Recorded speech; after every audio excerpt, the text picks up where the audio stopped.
Things happened to me nearly 10 years ago. I lived in a city, but the city was hot in summer. I wanted to see the country. I wanted to walk in the woods and see green trees. I had a little red car and I had a map, too. I drove all night out into the country. I was happy in my car. We had a very good summer that year. The country was very pretty in the early morning. The sun was hot and the sky was blue. I heard the birds in the trees. And then my car stopped suddenly.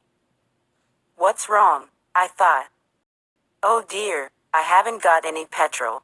Now I'll have to walk. I'll have to find a town and buy some petrol.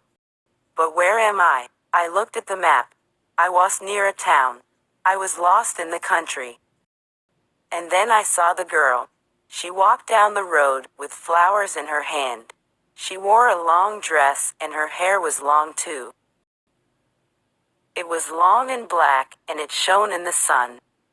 She was very pretty. I wanted to speak to her, so I got out of the car. Hello, I said. I'm lost. Where am I? I said. She looked afraid, so I spoke quietly. I haven't got any petrol. Where can I find some? I said. Her blue eyes looked at me and she smiled. She's a very pretty girl, I thought. I do not know, she said. Come with me to the village.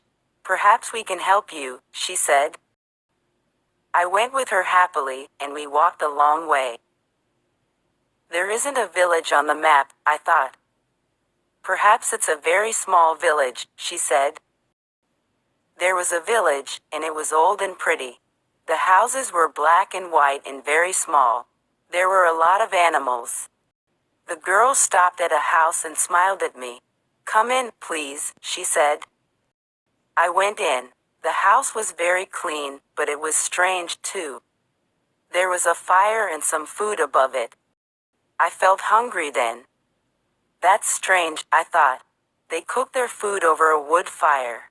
Perhaps they have no money. I met her father and mother, and I liked them. They were nice people, but their clothes were strange.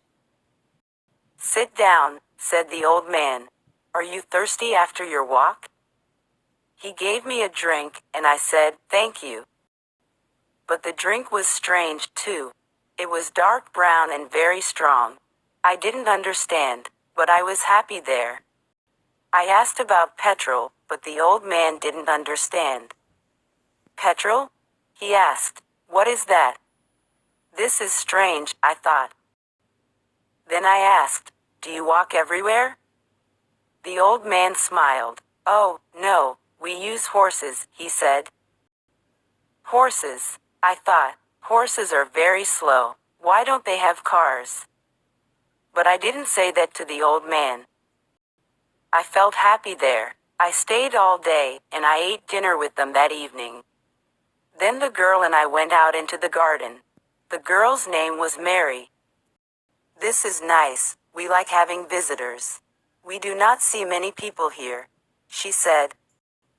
We spoke happily. She was very beautiful, but after a time, she began to talk quietly, and her face was sad. Why are you sad? I asked her. I cannot tell you. You are only a visitor here. We have to say goodbye tonight. You have to go now, she said. I didn't understand. I loved her. I knew that, and I wanted to help her. Why did I have to go? But Mary said again in a sad voice, you have to go. It is dangerous here. So I said, I'll go to the next town and find some petrol. Then I'll come back. She didn't speak. I love you, Mary, I said, and I'll come back to you. You won't stop me. She said goodbye to me at the door. Her face was very sad, and I was sad, too. I didn't want to go. It was midnight. The night was very dark, but I walked and walked.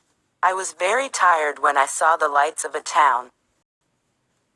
I found some petrol, and then I asked the name of the village. But the man at the garage gave me a strange look. What village? he asked. I told him about the village.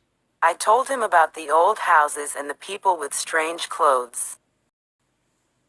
Again he gave me a strange look.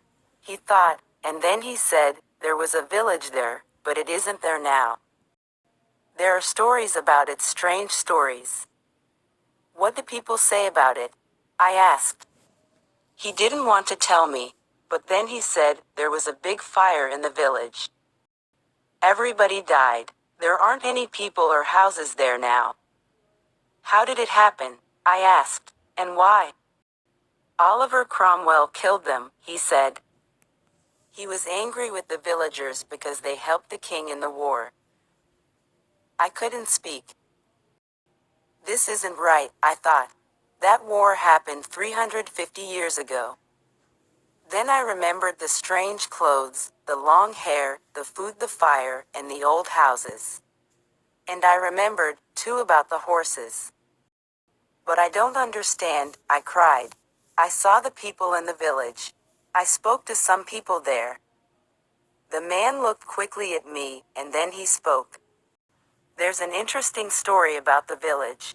For one day every 10 years, it lives again, but only for one day. Then it goes away again for another 10 years. On that one day, you can find the village. But you have to leave before morning, or you will never leave. Can this be right? I thought. Perhaps it was. Mary said, you have to go. She loved me, but she said, we have to say goodbye. She was afraid for me. Now I understand, I thought. I went back to the village, but it wasn't there. I looked again, but I couldn't find it. I saw only flowers and trees. I heard only the sound of the birds and the wind. I was very sad. I sat down on the ground and cried. I will never forget that day. I remember Mary and I will always love her. Now, I only have to wait 2 months. The village will connect back again. On the right day, I will go back. I will find her again, my love with the long, black hair. And this time, I will not leave before morning. I will stay with her.